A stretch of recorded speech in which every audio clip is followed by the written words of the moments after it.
নমস্কার। আজকে মকর রাশিকে নিয়ে বলবো। মকর রাশির ক্ষেত্রে গ্রহদের যা অবস্থান বর্তমানে, রাশির অধিপতি শনিদেব তো বক্রী অবস্থায় রয়েছে। সেটা হচ্ছে রেবতী নক্ষত্র প্রথম চরণ, এবং নবাংশ পেয়ে যাচ্ছে ধনু নবাংশ।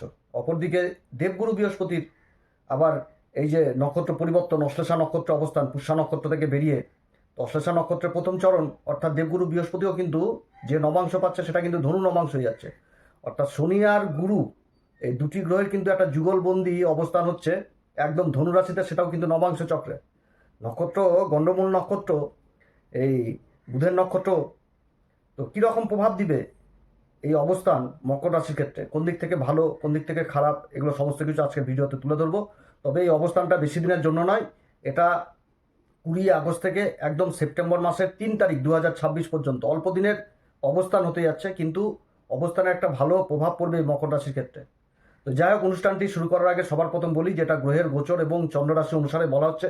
কারো কোনো রকম ব্যক্তিগত কুষ্টি ধরে আলোচনা নয়। যদি অনুষ্ঠান ভালো লাগে তো লাইক, শেয়ার, কমেন্ট, তার সাথে সাবস্ক্রাইব করবেন। আপনারা সাবস্ক্রাইব করলে বিশেষভাবে অনুপ্রাণিত হয় এবং এরকম আরও রোচক সংবাদ আপনাদের সামনে তুলে ধরতে পারবো।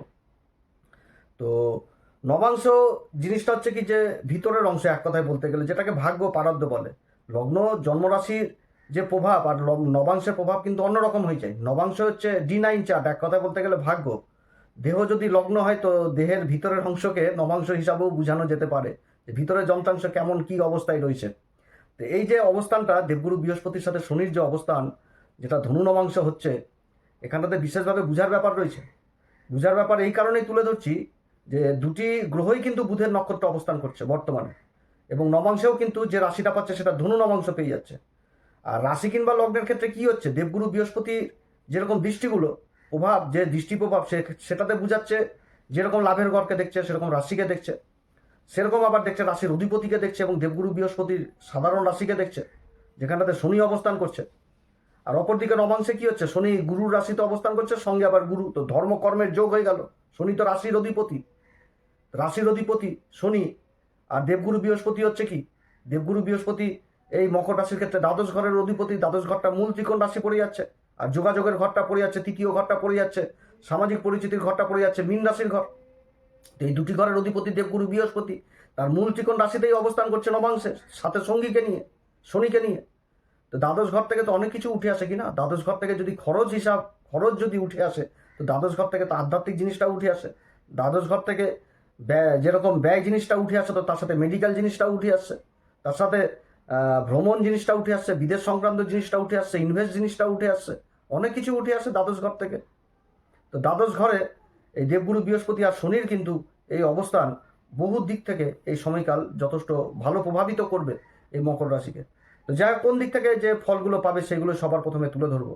অশ্লেষা নক্ষত্রে দেবগুরু বৃহস্পতি আর রেবতী নক্ষত্রে শনিদেব, আর নবাংশে যে অবস্থান তাতে দেবগুরু বৃহস্পতি আর শনির যে দ্বাদশ ঘরে অবস্থান হয়ে যাচ্ছে, তো এই সময়কালে উচ্চস্থ দেবগুরু বৃহস্পতি রাশি কিংবা লগ্নের ক্ষেত্রে যে প্রভাব তৈরি করবে, সেটাতে কি হবে, যে দাম্পত্য পার্টনারশিপে গুরুত্বপূর্ণ মানে কাজগুলো হবে, একটা উন্নতির সুযোগ থাকছে এই সময়কালে।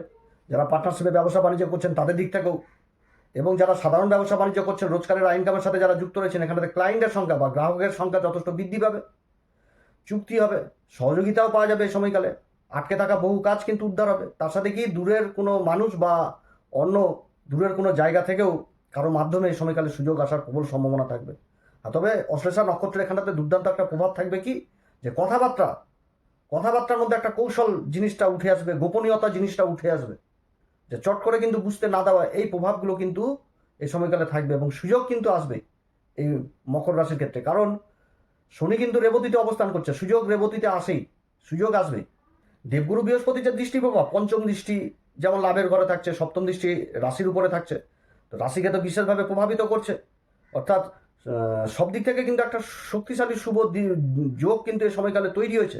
সিদ্ধান্ত নেওয়ার ক্ষমতা যথেষ্ট উন্নত হবে এই সময়কালে, সম্মান এবং গ্রহণযোগ্যতাও যথেষ্ট সমাজে বৃদ্ধি পাবে। ভুল সিদ্ধান্তর দিক থেকেও, মানে ভুল সিদ্ধান্ত নিলেও সেই সিদ্ধান্তটা চেঞ্জ করার একটা প্রবৃত্তি থাকবে, যে আমি ভুল সিদ্ধান্ত নিয়েছি বুঝতে পারবে। আত্মবিশ্বাসও যথেষ্ট বৃদ্ধি পাবে এই সময়কালে এই মকর রাশির, এবং সমাজের সাপোর্টও কিন্তু এই সময়কালে পাবে। মোট কথা, গুরুর যে দৃষ্টি প্রভাব, সেই দৃষ্টি প্রভাবে বড় বড় বিপদ থেকেও কিন্তু এই সময়কালে মকর রাশি উদ্ধার পাবে। অর্থাৎ গুরু কিন্তু সম্পূর্ণ পূর্ণ সাপোর্ট এই সময়কালে মকর রাশিকে করবে। মকর রাশির ক্ষেত্রে রাশির অধিপতি শনিদেব তো বক্রী অবস্থায় মীন রাশিতে অবস্থান করছে, আর দেবগুরু বৃহস্পতি নবম দৃষ্টি সেই শনির উপর পড়ছে, আর নবাংশে দুটি গ্রহের একসাথে যুগলবন্দী হয়ে গেছে। দেবগুরু বৃহস্পতি নিজের মূল ত্রিকোণ রাশিতেই এই দুটি গ্রহ কিন্তু একসাথে যুগলবন্দী হয়েছে। এখানটাতে মানে শনির এই রেবতীতে আর দেবগুরু বৃহস্পতির এই অশ্লেষাতে অবস্থান, এটা মানে কি বলবো, শনির যে প্রভাবে যে কাজগুলো ধীর গতিতে এগোচ্ছিল সেখানটাতে দেবগুরু বৃহস্পতি কিছুটা গতি নিয়ে আসবে এবং তার সাথে সুরক্ষা জিনিসটাও প্রদান করবে। অর্থাৎ এর ফল এরকম হয়ে যেতে পারে যে কর্মজীবনে ধীরে মানে কর্মজীবনটা ধীরে হবে কিন্তু স্থায়ী ফল পাবে, এবং পুরনো দায়িত্বেরও ফল এই সময়কালে পাওয়া যাবে। যে একটা কোনো কাজ মানে এমন কাজ যেটা বিগত দিনে করা হয়েছিল, হয়তো সেটা কোনো কারণে তার ফল আটকে গেছিল, তো এটাও কিন্তু এই সময়কালে পাওয়া যাবে।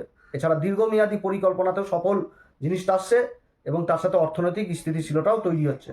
এছাড়া বাড়ি ঘর পরিবার এবং নিজের ভবিষ্যৎ সন্তান বা বাড়ির অন্যান্য মেম্বারদেরও ভবিষ্যতের একটা নিরাপত্তাও বা গুরুত্বপূর্ণ সিদ্ধান্ত এই সময়কালে মকর রাশি নিবে, এরকম কিন্তু পরিস্থিতি তৈরি হচ্ছে। নবাংশে দেবগুরু বৃহস্পতি নিজের রাশিতে অবস্থান করছে সঙ্গে শনিকে নিয়ে। তো দেবগুরু বৃহস্পতির অবস্থান নিজের মূল ত্রিকোণ রাশিতে অবস্থান মানে কি আরও গভীর একটা প্রভাব এই সময়কালে লক্ষণীয় হবে এই মকর রাশির ক্ষেত্রে। ধনুরাশি তো দেবগুরু বৃহস্পতি নিজের রাশি, তাই নবাংশে দেবগুরু বৃহস্পতি নিজের রাশিতে থাকা বৃহস্পতির যে কারকত্ব, সেই কারকত্ব গুণগুলোও যথেষ্ট এই সময়কালে আরও প্রভাব পেয়ে যাবে। যে জীবনে ফল আসবে, কিন্তু সেটা যে ভাগ্যের জোরে আসবে সেটাও না, কারণ দেবগুরু বৃহস্পতি এই মকর রাশির ক্ষেত্রে তৃতীয় ঘরের অধিপতি এবং দ্বাদশ ঘরের অধিপতি।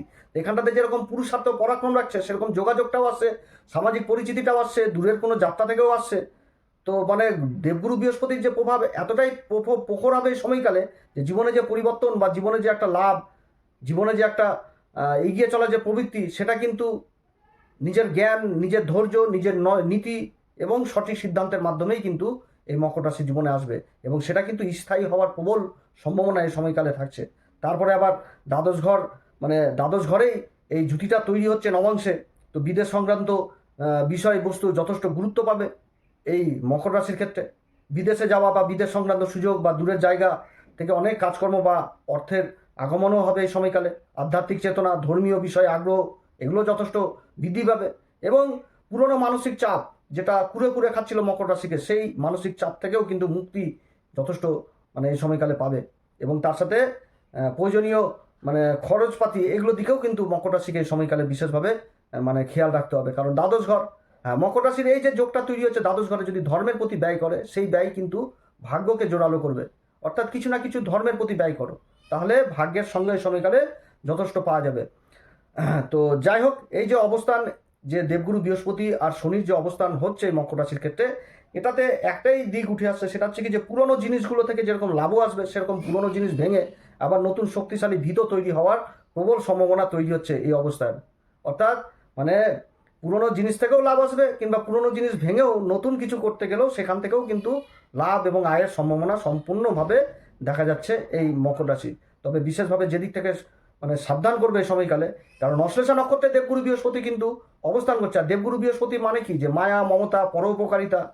তার অশ্লেষার মানে বলেছিলাম কি, যে নিজেকে ছাড়া কাউকে বিশ্বাস করবে না, নিজের কাজকে নিয়ে মতলব। তাহলে বিশ্বাসের জায়গাটা অন্তত ঠিক রাখতে হবে, বিশ্বাসের জায়গাটা ঠিক রাখতে হবে। নিজের আত্মবিশ্বাস সবকিছু ঠিক রয়েছে, কিন্তু বিশ্বাস, কাউকে অন্ধবিশ্বাস করা, এগুলো দিক থেকে সাবধান। এবং গোপন সিদ্ধান্ত, যে সিদ্ধান্ত, সেই জিনিসগুলোকে সবার সামনে উজাগর বা সবার সামনে তুলে ধরাও কিন্তু উচিত হবে না এই সময়কালে এই মকর রাশি।